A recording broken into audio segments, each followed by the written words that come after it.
nandito si kaibigan, may prediction po siyang ipapaabot ngayon. Sa 2030 guys, o 2029, prediction ng ating kaibigan na posibleng maibukod na ang Mindanao sa Luzon. Bakit po kaibigan? Bakit po ninyo ito ipinapaabot? Wow. Sa lahat po ng taga Mindanao ha, pag mangyari po ito, yung prediction ng kaibigan, pag mangyari ito na maibukod talaga, sinabi ng ating kaibigan, may magandang mangyayari sa Mindanao. Kaya asahan po natin ito guys, sa 2029, 2030, posibleng ito po ang nakita ng ating kaibigan na maibukod na ito sa Luzon.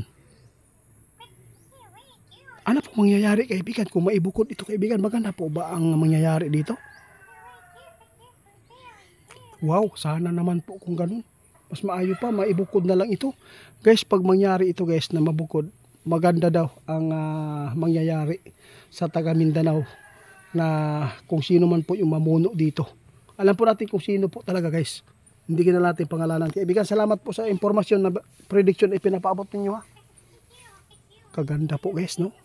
Sa lahat po ng taga Mindanao ha, ito po yung prediction, tandaan po ninyo ito. Mangyayari at mangyayari talaga na mabukod tayo.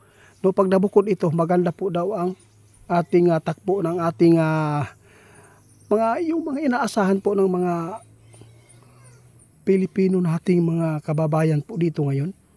Maganda po daw ang patutunguhan dito guys.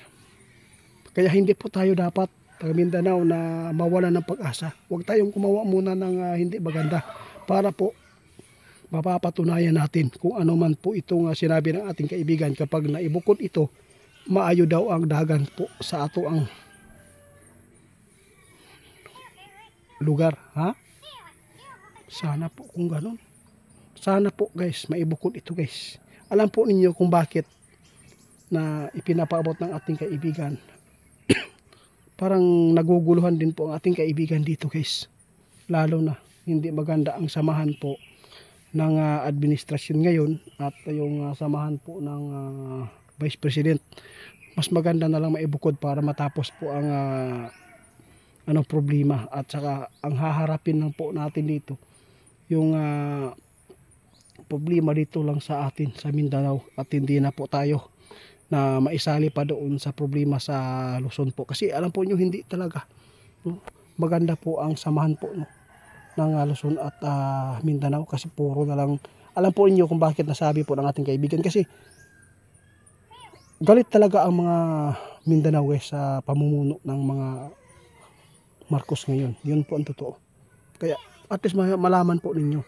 Mas maganda pa ibukod na lang para isahan na lang po ang harapin ng problema sa Mindanao. No, para hindi na makikialam po yung Asahan po ninyo ito. Pag nangyari ito guys, tandaan po ninyo itong prediction ng ating kaibigan sa 2029 at 2030. Posibleng mabukod tayo. Pag nabukod tayo, makaranas tayo ng magandang pamumuno dito. Salamat kaibigan sa impormasyon. Wow, sana po no na busog tayo sa pag-aruga ng mamumunong ito. Sana po. Asahan po natin guys, huwag tayong gumawa ng masama ngayon. Tiisin po natin kung ano po ang nangyayari ng mga hinaharap natin ngayon dahil po sa flood control guys, grabe po ang kaguluhan na nangyayari no, kahit sino naman po ang nagsisiraan dito. At tapos may mga impormasyon nakuha ng ating kaibigan na hindi po talaga nakikita ng mga tao kung ano po ang tunay at totoong nangyayari po dito. Alam po ninyo guys, gusto natin na sabihin pero ayaw po ng ating kaibigan kasi alam po ninyo marami tayo mga subscriber na talagang supporters din po ito ng mga BBM. Kasi sabi po ng ating kaibigan, mas maganda wala tayong maaapakan. Basta sa inyo na lang po, ang pagpapasya na lang po at paghuhusga na lang ninyo kung ano man po ang mga ipinapaabot ng ating kaibigan. Ang sa amin dito, makapagbigay po kami ng mga inspirasyon sa hinaharap ngayon. Sabi ng ating kaibigan guys, na ninyo, huwag tayong mawala ng pag-asa. Ang ating atupagin ngayon, maghanda tayo baka po magkaroon po ng digmaan na pang World War III, no? At least mayroon na tayong nakuha na mga pagkain, mga gamot, kasi napakalapit na daw talaga guys na mangyari. Ito po yung kinatatakutan ng kaibigan po nating 20. Sa lahat po ng makapanood sa amin, mag-ingat tayo sa ano tawag dito?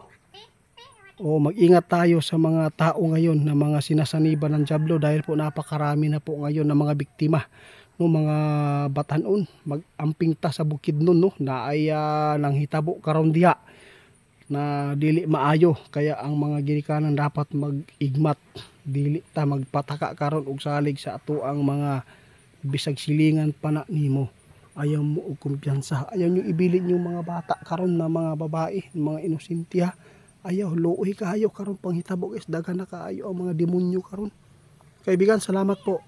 Ito ang prediction ng ating kaibigan sa 2029. Mag-ingat po kayo kaya Ghost Hunter 88 fans, hindi yan ako, scammer yan.